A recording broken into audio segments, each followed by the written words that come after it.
Good morning বন্ধুরা। তাই পাখিটাকে দেখো বন্ধুরা, কাঠঠোকরা কি সুন্দর বাঁশটাকে টকটক করে ফুটো করছে, গর্ত করছে আর কি, দেখতে কি ভালো লাগে। আর আমি সকালবেলা সমস্ত সবজি নিয়ে নিয়েছি। একটি হিংচে শাক নিয়েছি, বাঁধাকপি, তরমুজ, বিনস, টমেটো, কাঁচা লঙ্কা, যেগুলোর প্রয়োজন ছিল। এখনও বাঁধাকপিটা ভালোই লাগে। আর কী বা খাবো, ঢ্যাঁড়স পটল প্রতিদিন। তা আমি অফ ক্যামেরা অনেকটা আমার কাজও হয়ে গেছে আজকে বাসি। তা আমি টিফিন করে নিয়েছি, চাউমিন করে নিয়েছি, রান্নাটাও বসিয়ে দিয়েছি। আর বেলাও হয়ে গেছে। আর যার জন্য আমি ভাবলাম যে রান্নাটাকে তাড়াতাড়ি বসিয়ে দিই, ভীষণ গরম তো, একটু সকাল সকাল রান্না করে নিলে খুব সুবিধাও হয়। আর মুসুর ডাল করে নিয়েছি, ডিমের অমলেট করে নিয়েছি। আর এখানে উচ্ছে কেটে রেখেছিলাম, উচ্ছেগুলো ভেজেছি। আর এখানে কিছু রান্না করতে করতে কিছু মুদিখানা মাল আনা হয়েছিল আগের দিন, সেইগুলো যেগুলো প্রয়োজন সেগুলো ঢেলে নিচ্ছি। তা এখানে চানাচুরের প্যাকেট আর সর্ষের তেল এগুলো রাখা ছিল, এগুলো কেটে নিয়েছি। আর একটা ডিম আনা ছিল, এগুলো এই ঝুড়িটার মধ্যে আমি রাখি, আর এই ছোটো ট্রেটার মধ্যে আমি রেখে সাজিয়ে নিই। তো এর মধ্যে সবকটা ডিম ধরে যায়। এগুলো এবার তুলে দেবো, কারণ বাইরে থাকলে না খারাপ হয়ে যাবে। ফ্রিজে এগুলো সব গুছিয়ে আমি তুলে দেবো। তরমুজটা আমি ধুয়ে ভালো করে কেটে নিয়েছি এবার, কেন গোটা তরমুজ ফ্রিজে ঢোকানোও যাবে না। আর ঠান্ডা তরমুজ খেতে দেখবে বন্ধুরা ভীষণ ভালো লাগে দুপুরবেলা ভাত টাত খাওয়ার পর। তা আমি এই জন্য তরমুজটাকে ভালো করে ধুয়ে নিয়েছি। ধুয়ে আর ছুরি দিয়ে কেটে আমি ওটা ফ্রিজে তুলে দিলাম। তা আমার অফ ক্যামেরা অনেকটাই আছে, সকালে সমস্ত বাসি কাজ হয়ে গেছে।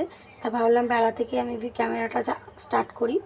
তা বন্ধুরা, ওই জন্য এবার ঘরের সমস্ত কাজ আমার বাকি হয়ে রয়েছে। বাসি বিছনা টিছনাগুলো তুলতে হবে। রান্না করতে করতে এই কাজগুলো করে নিলাম। ওদিকে এখনও তরকারি বসিয়েছি, ডাল খানিকটা রান্না হয়েই গেছে। আর এখন তো মেয়ের পরীক্ষাও হয়ে গেছে, স্কুলের এখন যাওয়ার চাপ নেই, সকালের দিকটা হালকাই আছে। আর ভাবলাম যে রান্না টান্নাগুলো তাড়াতাড়ি আগে করে নিয়ে আজ ঘরে তারপরে সমস্ত কাজ করব। আর এই জন্য বিছনা টিছনাগুলো গুছিয়ে নিলাম। আর এত গরম পড়েছে যে কি বলবো, বৃষ্টি হবে বলছে, তবুও কিন্তু বৃষ্টি হচ্ছে না, খুব কষ্ট হচ্ছে। আর সারাক্ষণ এত ঘেমে যাচ্ছি যে কি বলবো। একটু কাজ করলেই মনে হচ্ছে একটুখানি ফ্যানের তলায় বসি। কিন্তু বন্ধুরা, বসে থাকলে তো আর হবে না বলো, কাজ তো করতেই হবে, সংসারের এত কাজ। তা যার জন্য আর আগে কিছুদিন আগে একটা মন্দিরে গিয়েছিলাম, তা জামা কাপড়ও কিছু বেরিয়েছিল, পুজো দিতে গিয়েছিলাম। তা সেই সব জামা কাপড়গুলো কেচে রেখে দিয়েছিলাম আগের দিন। তা সেগুলো সব গুছিয়ে নিই। আর ঘর দোর ঝাঁটটা দিয়ে পরিষ্কার করা হয়ে গেছে। তো এই জামা কাপড়গুলো কাচা ছিল, এগুলো মানে গুছিয়ে নিয়ে এগুলো আমি এবার আলমারিতে তুলে দেবো। আর একটা বন্ধুরা তোমাদেরকে কথা বলি, তা আমি একটা জিনিস কিনেছি, সেটা তোমাদেরকে সঙ্গে শেয়ার করবো বলে আজকে এটা আমি ভিডিওটা আরোই যেন মানে চালু করলাম, যে না ভিডিওটা আজকে জিনিসটা কেনা হয়েছে 5-6 দিন হয়ে গেল। তা সেটা দেখানো হয় না, এখন আমি সেটা ইউজও করিনি। তাই আমি বললাম না, আমার সমস্ত বন্ধুদেরকে আমি দেখাবো, দেখানোর পর তারপর আমি সেটা ব্যবহার করব। তা তোমরা সেটা দেখে বলো কেমন হয়েছে। তা এত আর দেখবে সবথেকে বন্ধুরা, ঘরে জামা কাপড় এত নোংরা হয়, মানে মেয়ের স্কুলের ড্রেস বা মানে আমার হাজব্যান্ডের ডিউটি, সে সমস্ত জামা কাপড়, ঘরের সমস্ত কাঁচা, খুব জামা কাপড় কাচলে এত জামা, এগুলো যতক্ষণ না গুছিয়ে রাখতে পারছি যেন মানে চারিদিক যেন মানে অগোছালো হয়ে রয়েছে। এইসব জামা কাপড় গুছিয়ে নিয়ে তারপরে তো ওখানে রান্নাটা বাকি আছে, সে ওটা খানিকটা করে নিতে হবে, কমপ্লিট করে নিয়ে তারপর তোমাদের সঙ্গে আমি কি কিনেছি সেই জিনিসটা শেয়ার করব। আর ও ঘরে এখনও ফার্নিচারগুলো সেগুলো একটু মোছামুছি করা বাকি আছে, ওইগুলো মুছতে হবে। তা আমি ভাবলাম আগে জামা কাপড়গুলো গোছানো হয়ে যাক, তারপরে ওইটা আলমারিটা গিয়ে করবো। এগুলো সব গোছানো হয়ে গেছে। তো ওই ঘরে এবার আলমারিটা মুছে নেবো, কেন আমাদের তো আসলে ঢালাই ঘর, ছাদ নয়, তার জন্য এত মানে টিনের চাল এত ধুলো পড়ে, একটু রোজ না মুছে নিলে না ভীষণ দেখতেও বিশ্রী লাগে এই আলমারির কাজগুলো।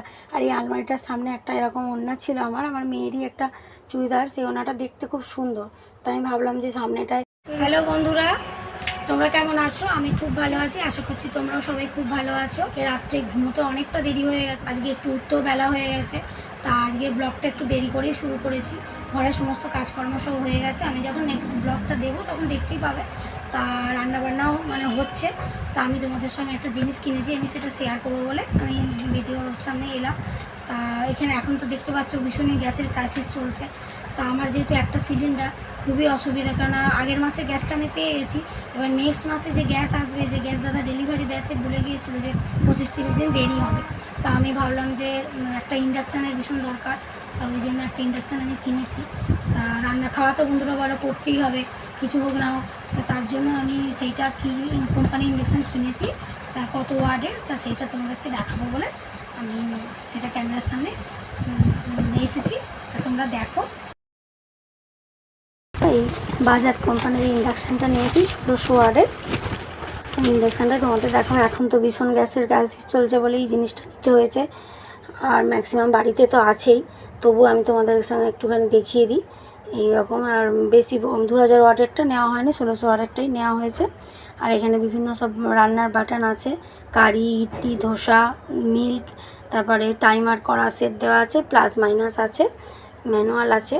এগুলো আমি যখন রান্না করব আর কি, তখন আস্তে আস্তে বুঝে বুঝে করতে হবে, কারণ আমি বন্ধুরা আর একটা জিনিস তোমাদের সঙ্গে শেয়ার করার আছে, মানে আমি যেটা নিজস্ব জিনিস আমি কিনেছি আর কি, তা সেটাই তোমাদেরকে দেখাবো। তা দেখো বন্ধুরা, আমি দুটো মোটা মোটা শাঁখা পরে এসেছি। তা কেমন লাগছে এই দুটো শাঁখা, তোমাদের কার কার মোটা শাঁখা ভালো লাগে বন্ধুরা আমাকে একটু কমেন্টে জানিও। শাঁখাগুলো আমার যেহেতু বেড়ে গেছিলো, সরু শাঁখা পরেছিলাম, তা আমার হাতে 15 বছর ছিল সেই শাঁখাগুলো। তা বেড়ে যাওয়ার পর ভেবেছি যে এবারে মোটা মোটা শাঁখা ভীষণ ভালো লাগে, তা সবাই ওই জন্য এই শাঁখাগুলো পরে এসেছি।